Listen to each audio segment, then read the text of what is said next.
women had no access to specialist perinatal mental health services. Can the Minister assure that measures set out in the programme for government will enable this access so that women do not face a postcode lottery when it comes to perinatal health support? Minister.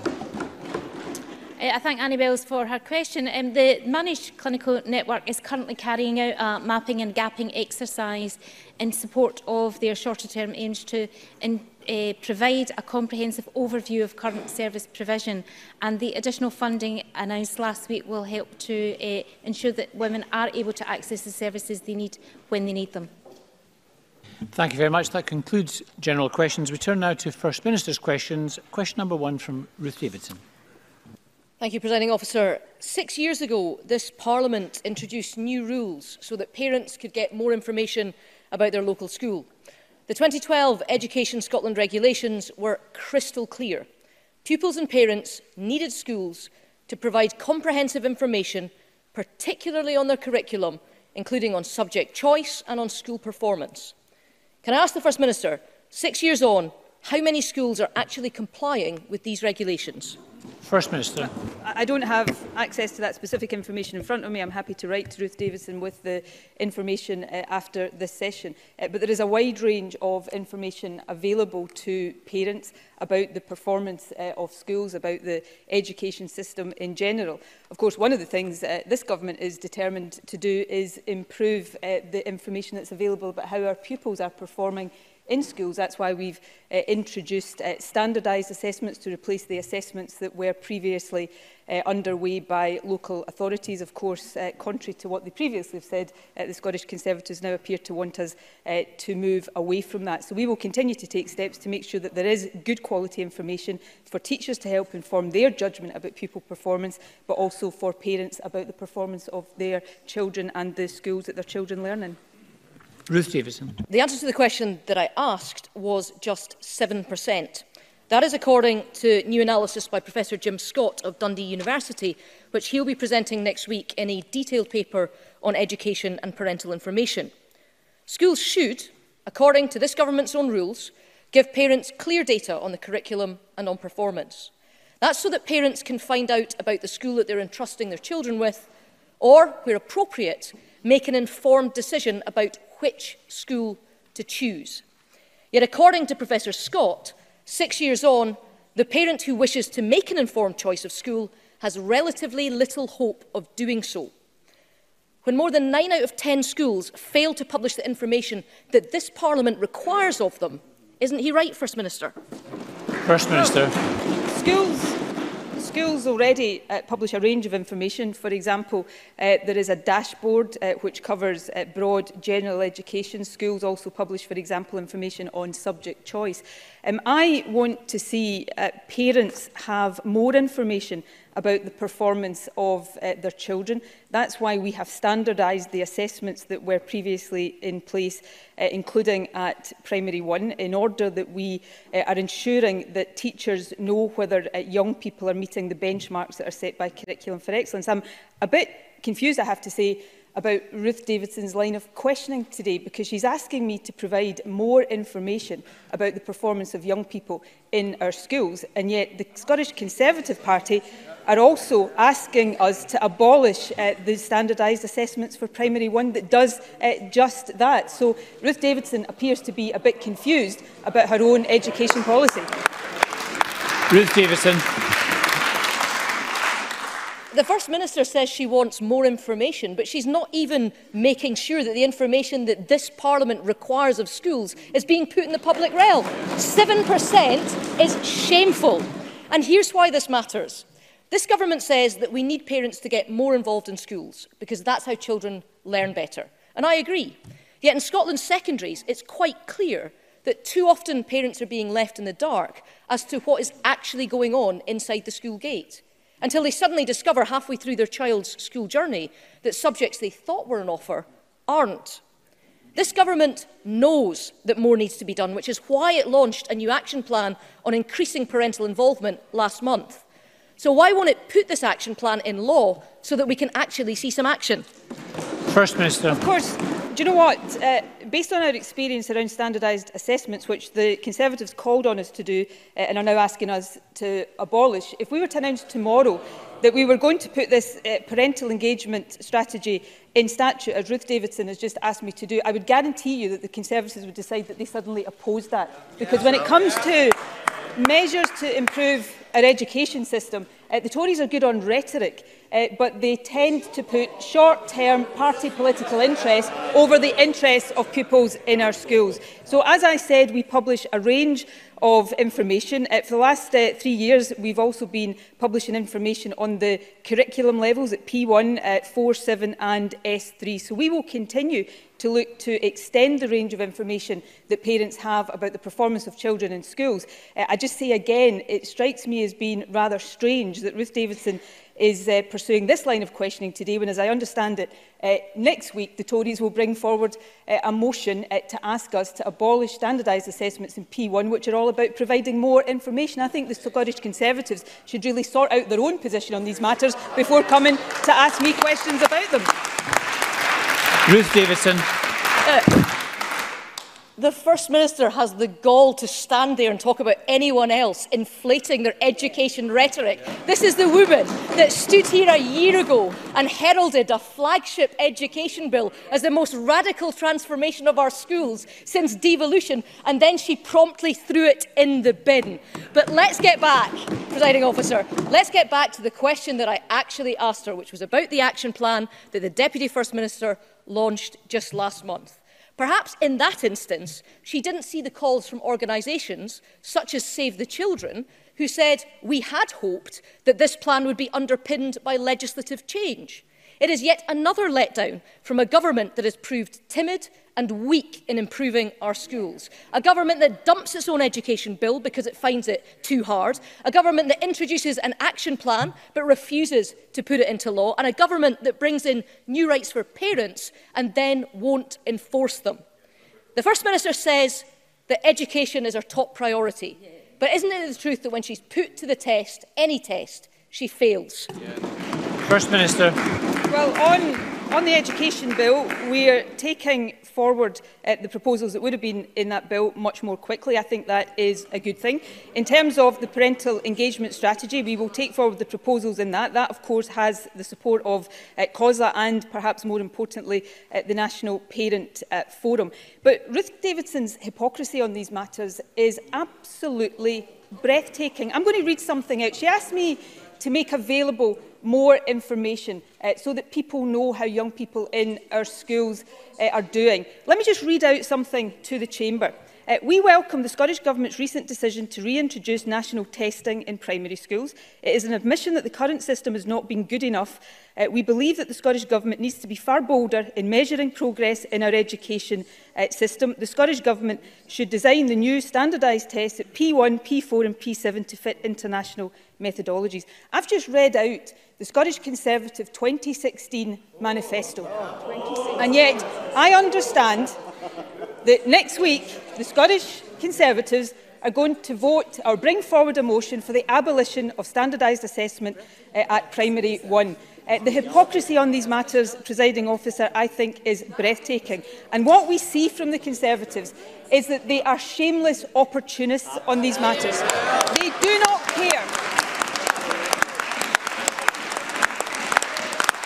They care only about the short-term political opportunity. They care not a jot about school children.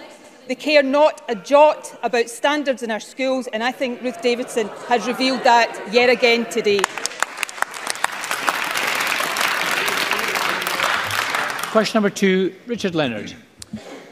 Presiding Officer, today's report from Audit Scotland reminds us, and I quote, that children living in low-income households are three times more likely to suffer mental health problems than their more affluent peers. It also makes clear that access to Scotland's mental health services for children and young people has not got better during Nicola Sturgeon's time as First Minister. It has got worse. First Minister, why is that? First Minister. Well, demand is increasing for mental health services. I very much welcome the Audit Scotland report that has been published today. That report confirms that spending by National Health Service boards on children and young people's mental health has gone up by just under 12% in real terms since 2013. The CAMHS workforce has gone up by 11% since 2014. So the system is seeing more patients. It's seeing more patients within 18 weeks, but demand is growing faster. As the report this morning shows, there's been a 22% increase in referrals to CAMHS.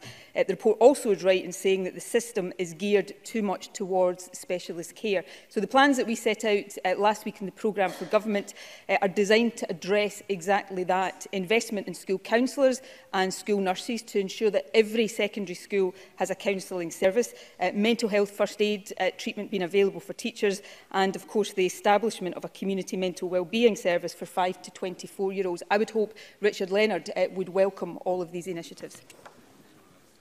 Richard Leonard. Let me be clear, First Minister. I asked, why have things got to crisis point under your watch? Not what was in your programme for government last week. And after all, that was the SNP's 12th programme for government and your 5th as First Minister. This summer, the government at last published a review of children rejected for mental health treatment. And it revealed that some young people were being turned away from treatment even though they were self-harming.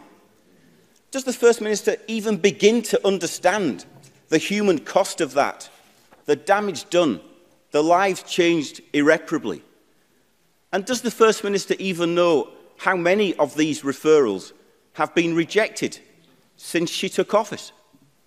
First Minister. Absolutely understand the human cost when the National Health Service, either in mental health services or physical health services, do not provide care as quickly as we want it to.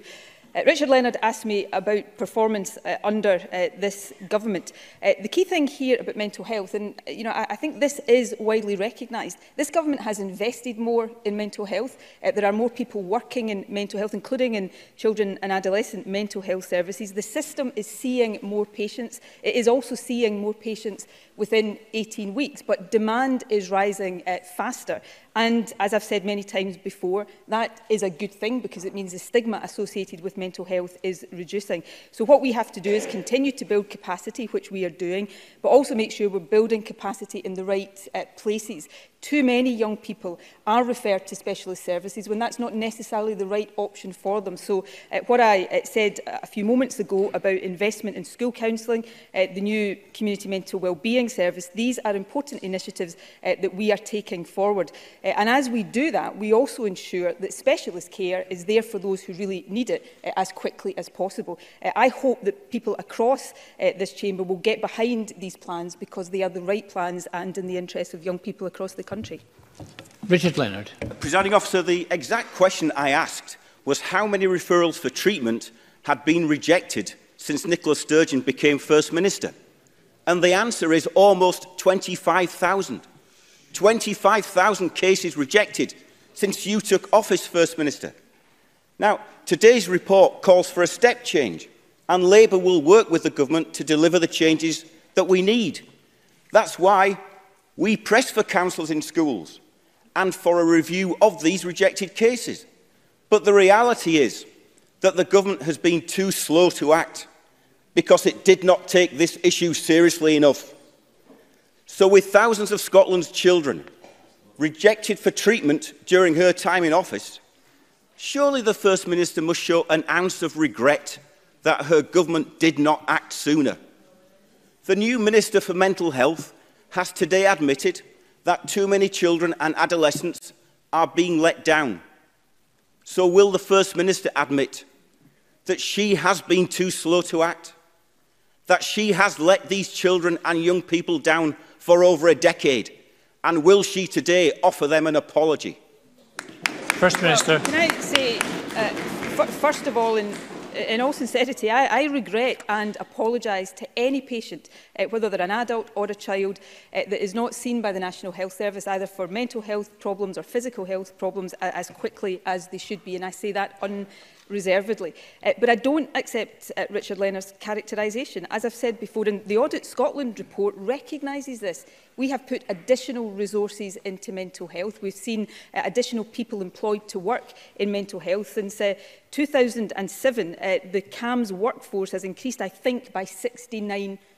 So we have recognised the rising demand on mental health services, and we've acted on that. However, demand has risen faster than I think anybody necessarily anticipated, which I think is a good thing. So we recognise we must do even more, not just to build the capacity of specialist services, but also to build the capacity of community services.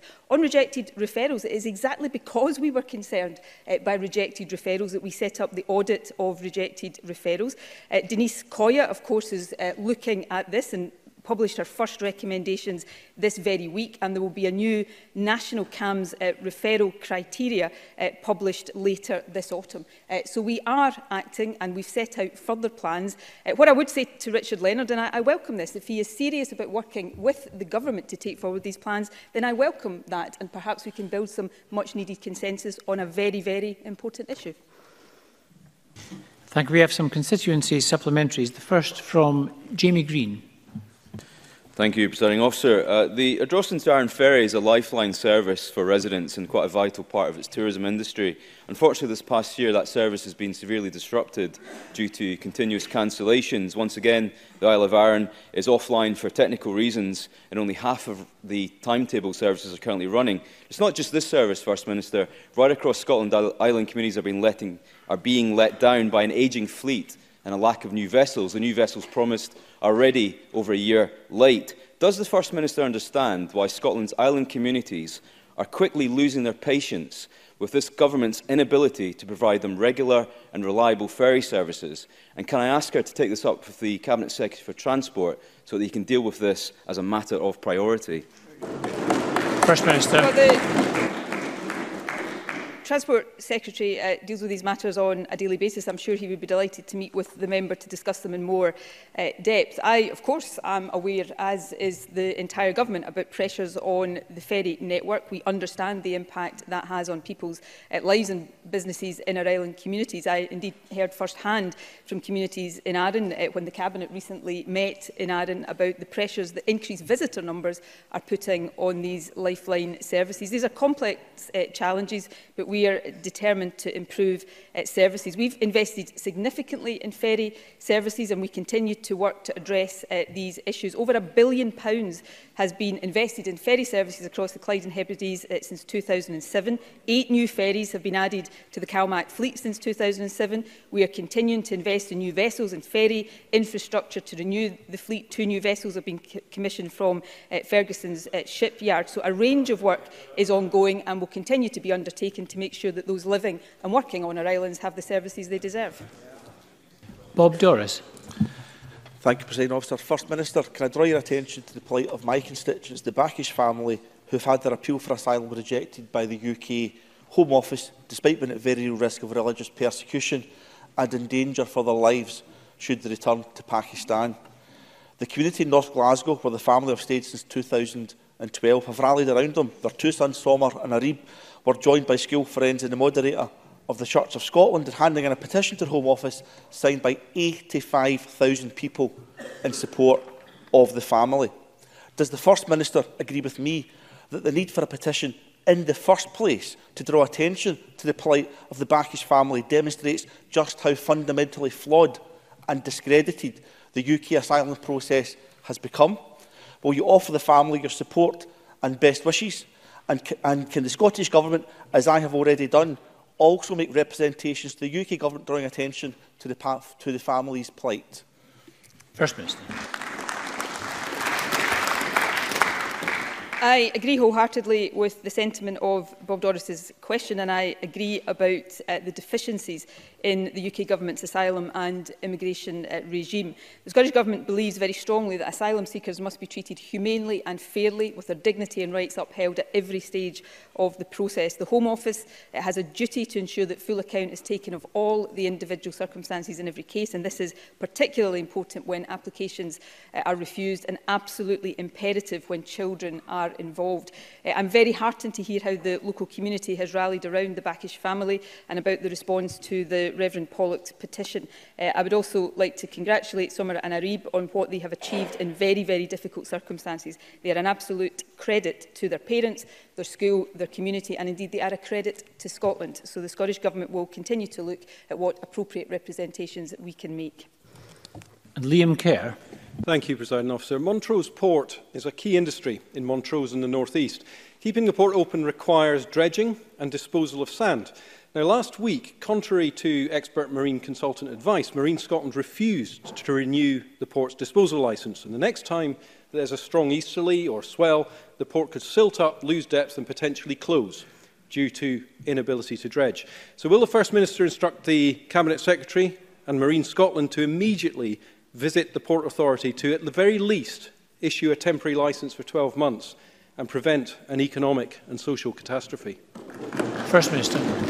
Well, I'm very happy to ask the Cabinet Secretary to engage with the Port Authority. I'm sure the Cabinet Secretary would also be happy to meet with the member to look at these issues in great detail. I'm sure they are already being looked at in great detail and take whatever action is considered appropriate.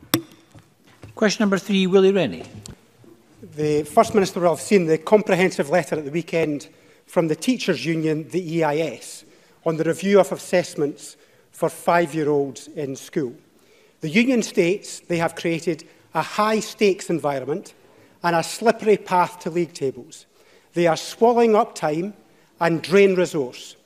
The First Minister promised this would not happen, and yet the teaching union disagrees. What more evidence does she need that these tests should go? First Minister. Well, I have to say I respectfully disagree with Willie Rennie. As I said, I think in this chamber last week, assessments in our primary schools, including in Primary 1, are not new.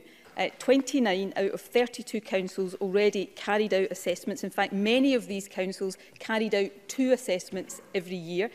What the Scottish Government has done is standardise them so that all local authorities are using the same assessment and then made them relevant to the Curriculum for Excellence levels, which, of course, at Primary 1 is a play-based curriculum.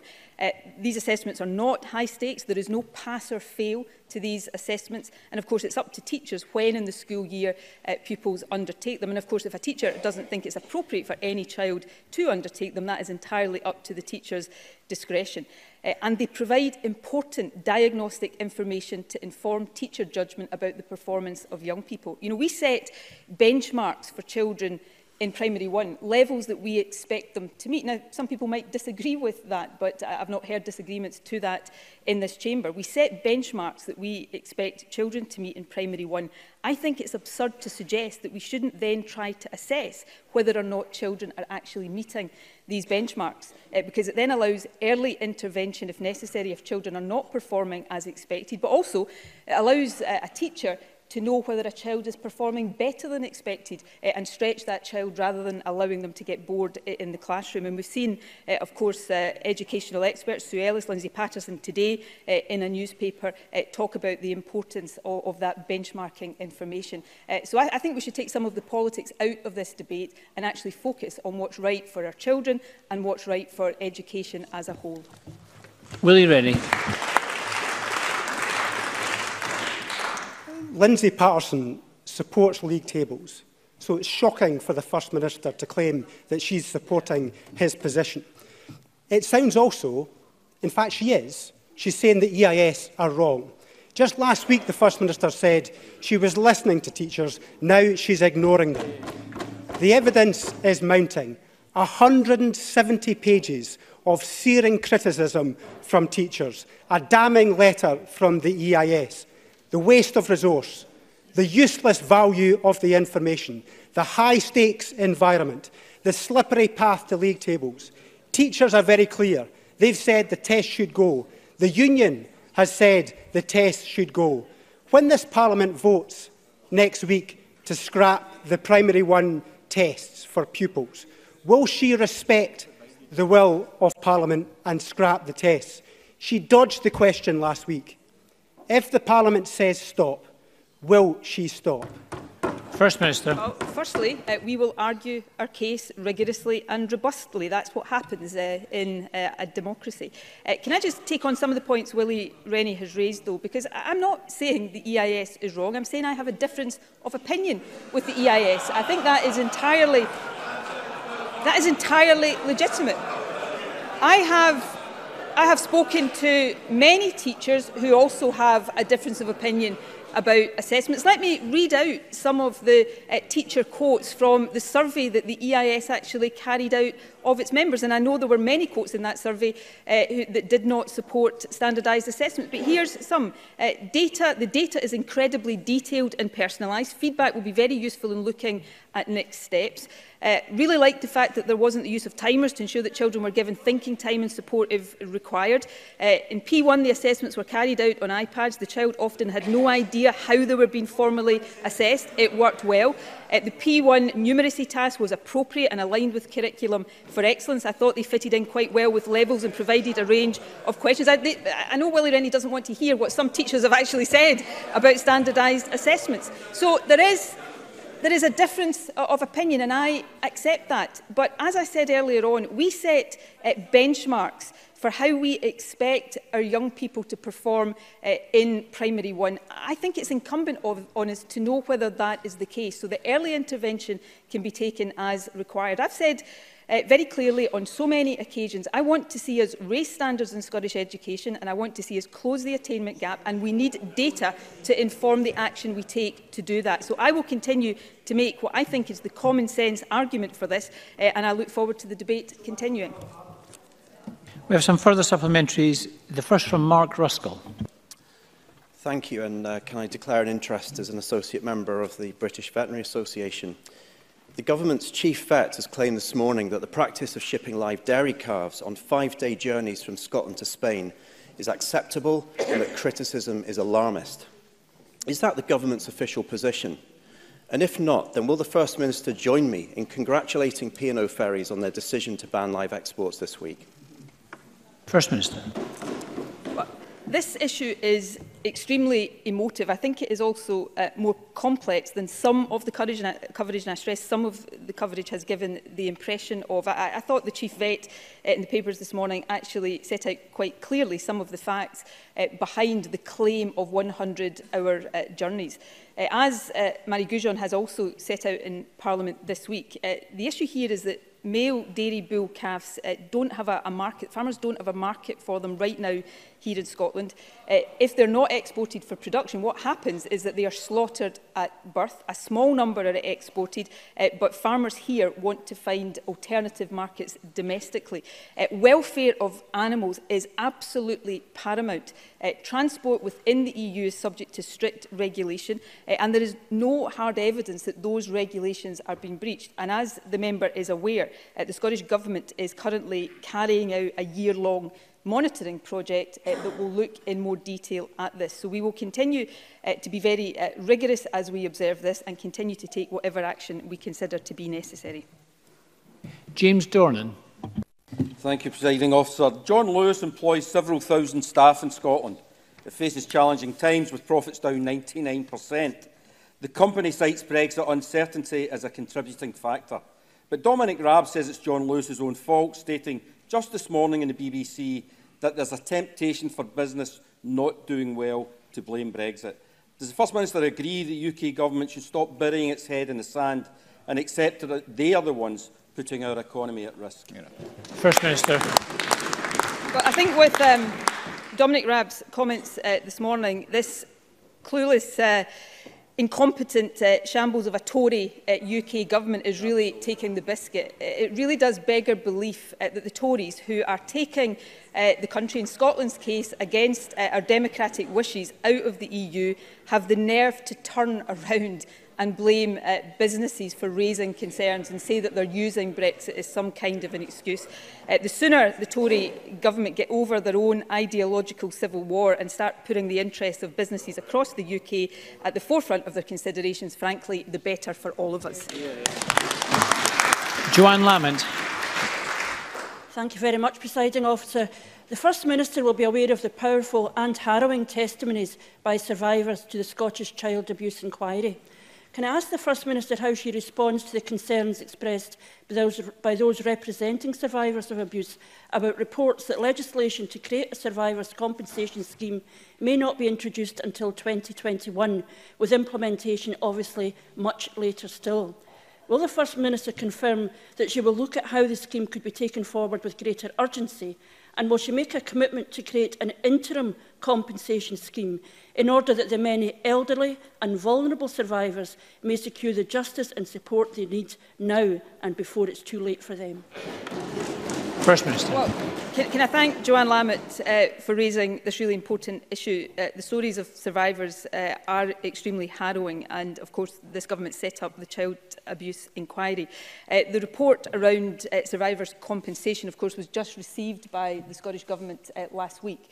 As I think all members would understand, we are taking the time to consider the recommendations in that report very, very carefully, but also extremely sympathetically. I cannot give Joanne Lamott the specific answers to her questions today because we are still considering the report. But the Deputy First Minister will come forward to Parliament in due course to set out the next steps. But I would absolutely associate myself and the Scottish Government with the sentiment of the question that Joanne Lamont asked.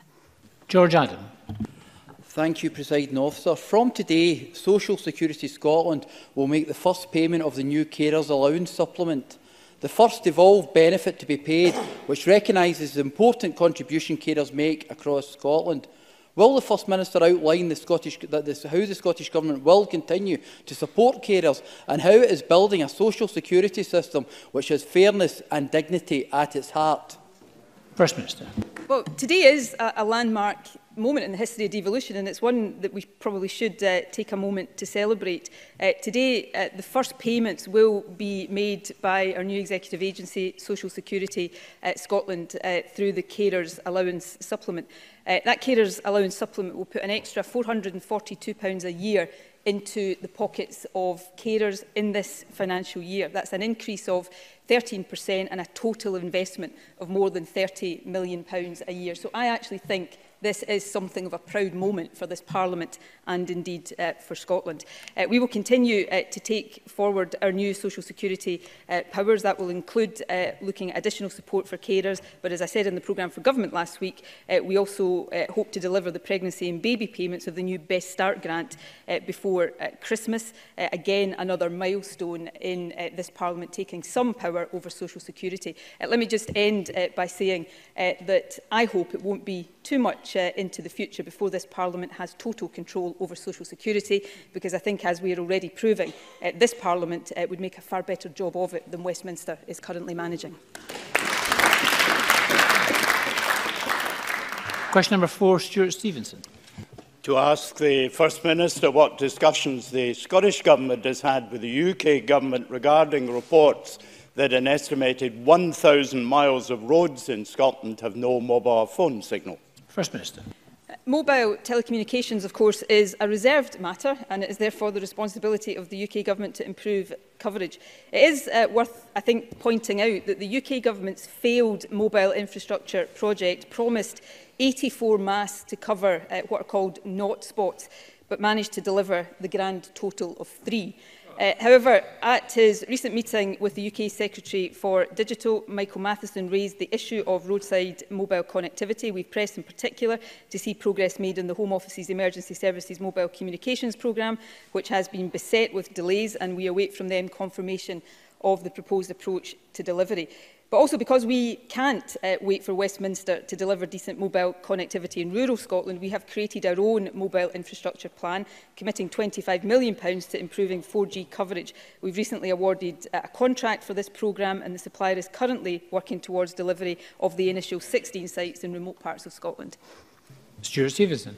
I very much welcome the £25 million that the Scottish Government has put into improving mobile telephony in Scotland.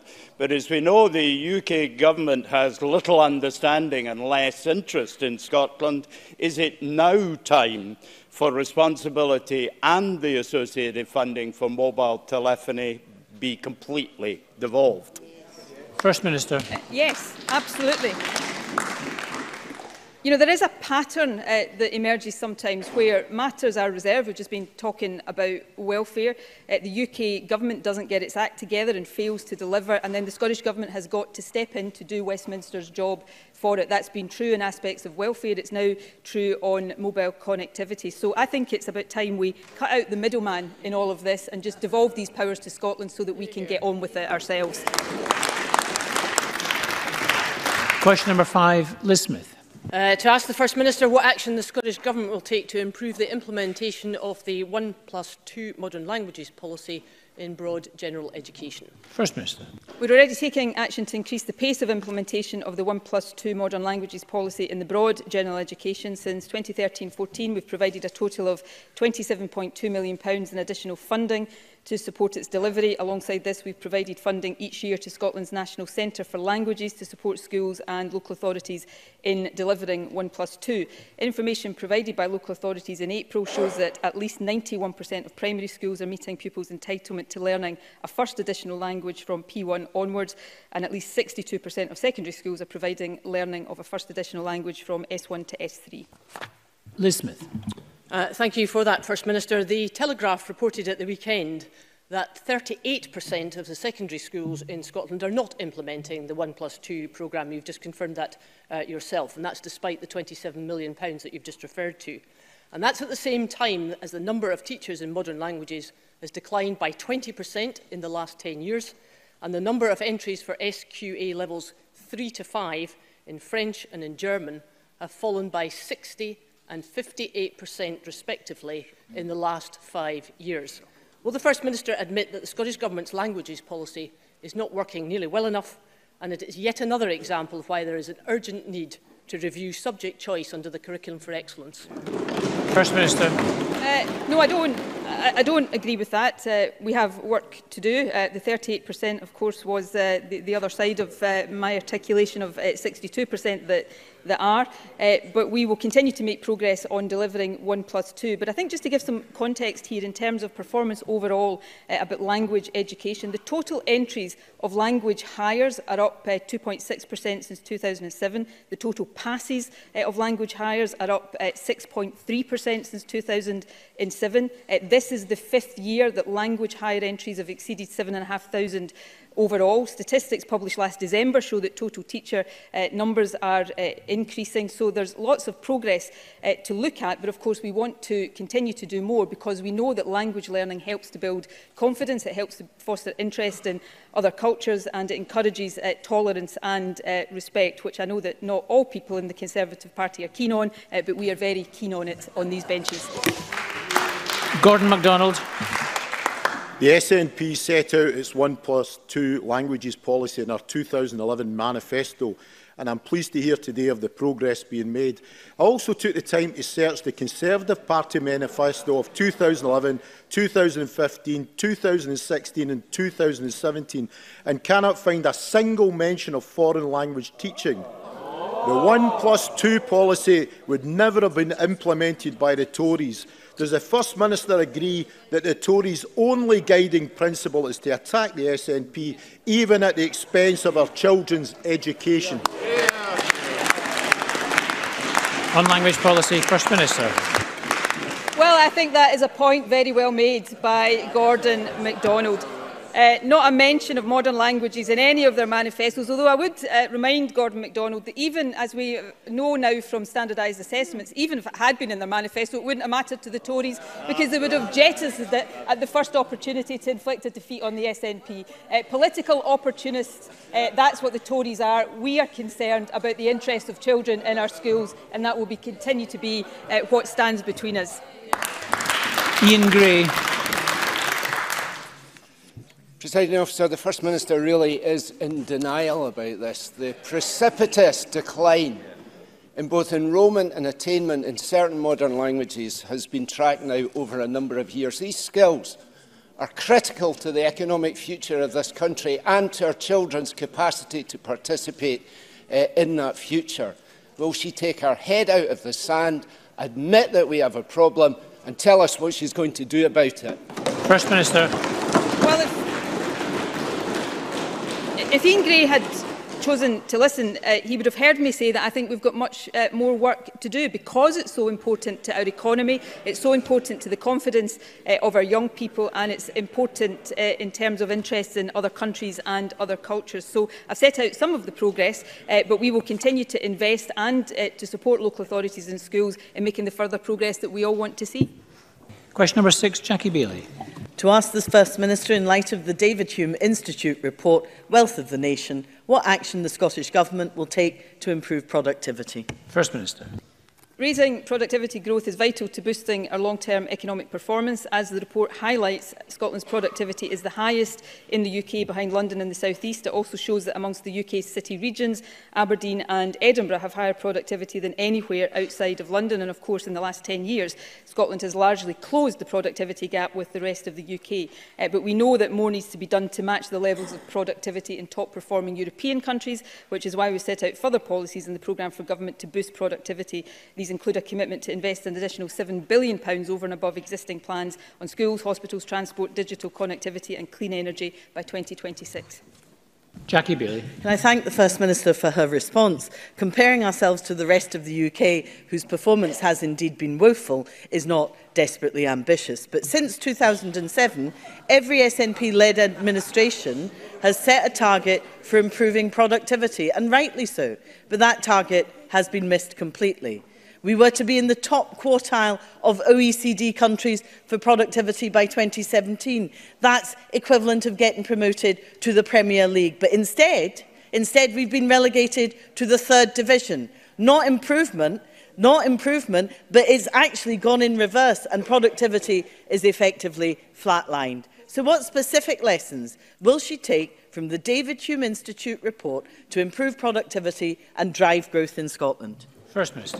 Well, we will continue to invest in infrastructure. We will continue to increase our investment in business R&D set out in last year's programme for government and continuing just now. We will continue to take the action that we have set out on growing exports. But, you know, Jackie Bailey says we shouldn't compare ourselves to the rest of the UK. I'm going to place a small bet here. If Scotland was doing worse than the rest of the UK on this measure, I think Labour would want to compare Scotland to the rest of the UK. But, you know, if she'd listened to my original answer, she would have heard me say that, yes, we've closed the gap with the rest of the UK, but our aim is to match the level of productivity in the top-performing European countries. That is exactly what we are working to do. In the first quarter of this year, productivity has increased by 1.7%. Productivity growth has, as I said, been higher than any other country or region of the UK, including London. And look at the David Hume report. For example, it says, and I'm quoting from it here, among UK regions, Scotland is behind only London and the South East for productivity. It goes on to say financial services are more productive than in all other parts of the UK. Similarly, Scottish manufacturing is more productive than the UK average. So there is good news in our progress in productivity, but we will continue to make the investments to get us to the level of other European countries. Dean Lockhart. Thank you, Presiding Officer. The Economy Committee recently found that over the past 10 years, the SNP has failed to reach all 7 of its own economic targets, including for productivity. Does the First Minister agree with the findings of the Economy Committee, and does she accept responsibility for her government failing to meet every one of its own economic targets? First Minister. I can't actually believe that the member has managed to miss the financial crash and the recession that has happened and austerity that has happened over these times. But if he wants to talk about economic performance, let's talk about economic performance. On the most recent statistics, we know that last year the Scottish economy grew faster than the economy in the rest of the UK. We know that unemployment is close to a record low. We know that employment levels are close to a record high. We know that for female employment and youth employment, we're performing better than the rest of the UK. Export growth in Scotland is faster than the rest of the UK. We've closed the productivity gap. So, yes, there's lots to be positive about in our economic performance. We've got more to do, but the biggest threat to our economic performance is Tory Brexit, and that's the reality the Tories really need to wake up to.